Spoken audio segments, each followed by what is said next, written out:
Installed these steering wheels, but if anyone's watched Ali G in the house, this is that car.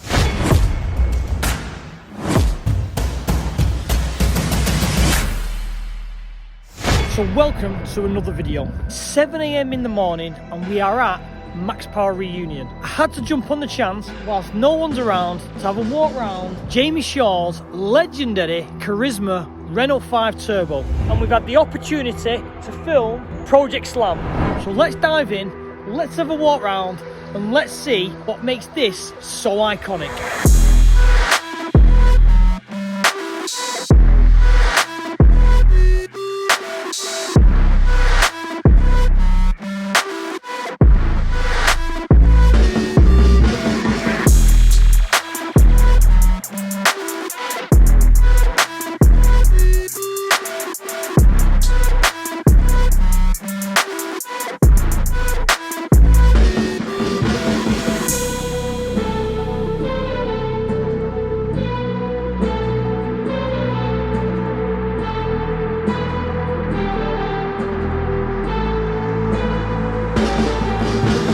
Bright and early, no one's around, and we're at the Max Power Reunion show. So I thought I'd have a walk around. Obviously I can't get into to show you guys the interior of the engine bay, but I thought you'd appreciate a bit of a walk around to see what makes this car so special. So this was built at the Max Power era, as we can remember, by Jamie Shaw, who ran Charisma at the time. Charisma was Pimp My Ride UK, and they were very well known for doing outlandish body kits, paintwork, interiors.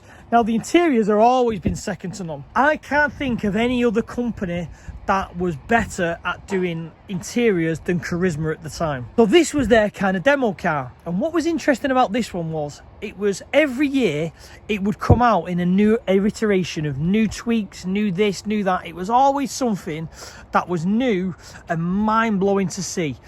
Obviously, as it went with the era, it got wilder and wilder. But if anyone's watched Ali G in the house, this is the car that I think it's the East Coast Massive drive and do the scene where they drive fast and then suddenly stop at 30 mile an hour.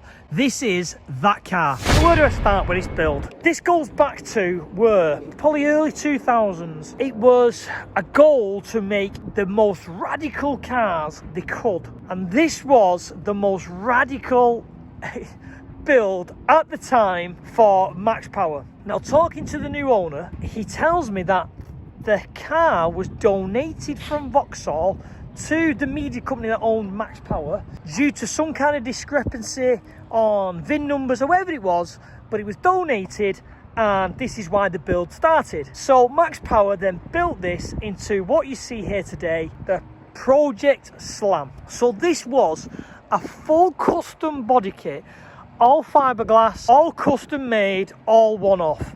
At the same time as this being built, there was a car done by Calibre Coachworks and a guy called Jet. It was wide V6, which unfortunately caught fire. So at the time, there was two extremely wide, like this, Mark IV Astras being built. Now, the owner of this actually owns that car and he's restoring that car now. Beautiful build as always. So I'm going to guess what size are these wheels. Let's have a quick look. Where are we? They are 19-inch wheels. So to fit 19s on a Renault 5 back then, it goes back to the era where everyone had to do it themselves. So we got bigger wheels, bigger wheels, bigger wheels and bigger wheels.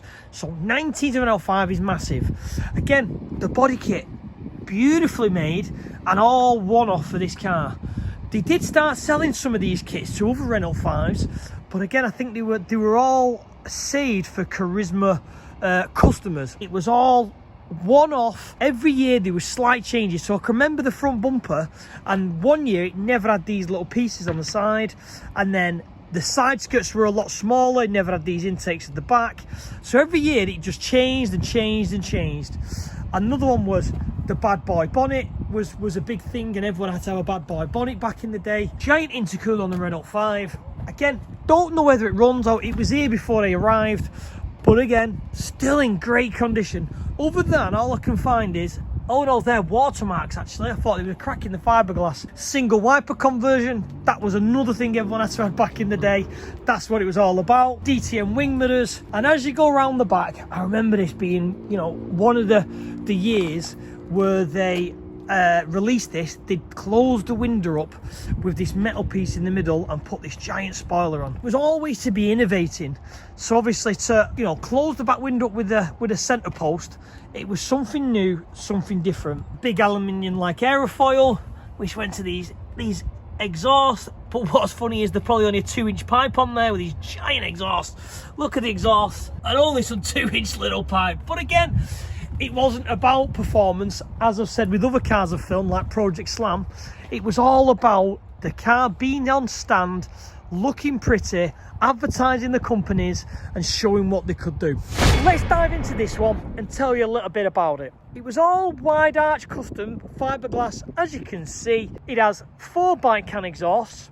The car has done 6,000 miles and it is a 2-litre 16-valve turbo Z-let inside. It's on 20-inch alloys and it is on full air ride. Going back to the early days, look what they used to do to space the wheels out. That must be a 4 to 5-inch wheel spacer. But again, these cars were made to be static for show. Max Power never invented these things to last, to drive a million miles.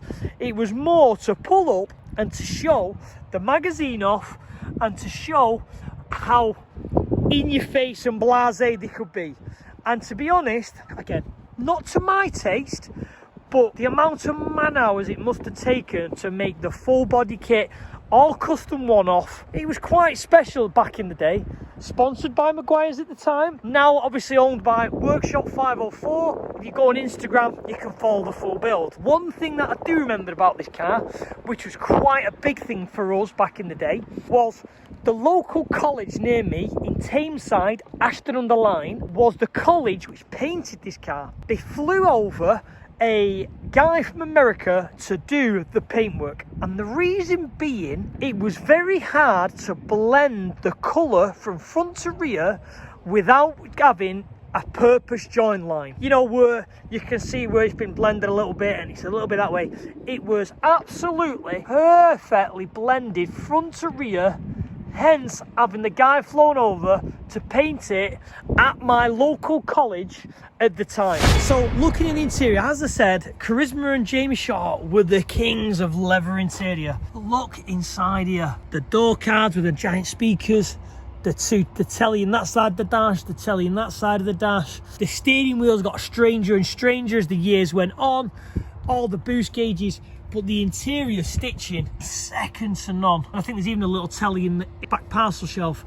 Again, beautifully done. The backs of the seats, you can just see this is an amp just there with speakers either side. The interiors for Charisma were very, very well known as being the best in the business.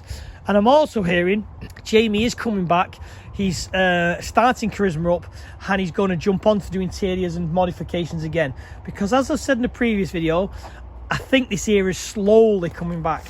When I'm building the Audi, I do want to do it all in sheet metal. And this is the sole reason why. So this car has done no more than 6,000 miles. And now this is the sole reason why I don't want fiberglass. How every single piece of the fiberglass has cracked in various places around the car.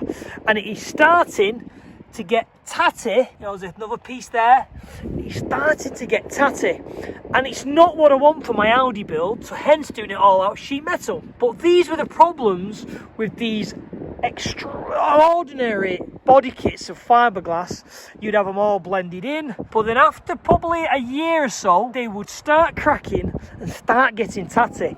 And this also is represented with the black V6. I just couldn't live with the fiberglass body kit, which the Audi would probably be, cracking in various places and having to get it all repaired once every couple of years. They don't last, they don't survive. That's why if you look at the show of all these Max Power cars and builds, it's good to see that they've been kept, looked after and painted, because many of them would have cracked and basically it would have been thrown in the bin. So here's a blast from the past.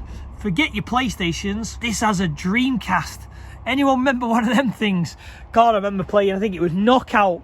It wasn't Mike Tyson's Punch Out, but that was in the NES. But there was Punch Out on the Dreamcast. So yeah, so this is super iconic. And again, I think it was so iconic because they're one of the biggest manufacturers, the biggest companies to make modified cars. They were very, very well known. And I think that's why the Reunion people have brought this car out with Jamie Shaw and had him come and basically, you know, walk around the show, give out awards and that type of thing. But this thing is definitely one of the pinnacle cars of the Max Power era. So obviously we're diving into the interior. As I said, this was a full Charisma build, and what they did was turn the driver's seat round and the passenger seat, installed these steering wheels, and had a giant telly you could probably just see moving there. So basically you could play, like, I think they used to have Gran Turismo on there back in the day. Probably did, because I think, like I say, it's got a PlayStation 2 built in. So back in the time, this was modern, obviously. PlayStation 2, Gran Turismo. But if you look, all the digital screens, Fast and Furious is actually on now. All the speakers, digital screens, and the seats the wrong way round. And then they would flip the seats round and then drive it away. But as you can see, all the tellies are all connected all over. So again, it was a really nice high-end build. The interior was probably one of the biggest things on this car. Amazing build. Some 4-pot AP brakes, massive AP brakes, and I think on the rear, I'd probably say, I don't know if they're standard, but again, definitely not standard size discs. They are giant size brakes. Goes back to, it had to look good. It was all about looks, and these were a big thing back in modifying era. The fact that, you know, you'd have this metal like race DTM fuel cap, and I remember Dimmer doing a full range of where you could fit them in the factory hole and have them blended in. Another little things were the original lights were all smooth, and these are all tiny LEDs, which would have done for the indicator and the brake, just to make this full post clean and tidy, just making it that little bit more extreme to beat the next person. Because again, there were many modifying companies, and everyone wanted to outdo everyone. And what was a good thing that made us laugh yesterday, bumping into people at the show that I remember from back in the day, there was no social media, so there was never no posts of, oh, such person's building this or such person's building that.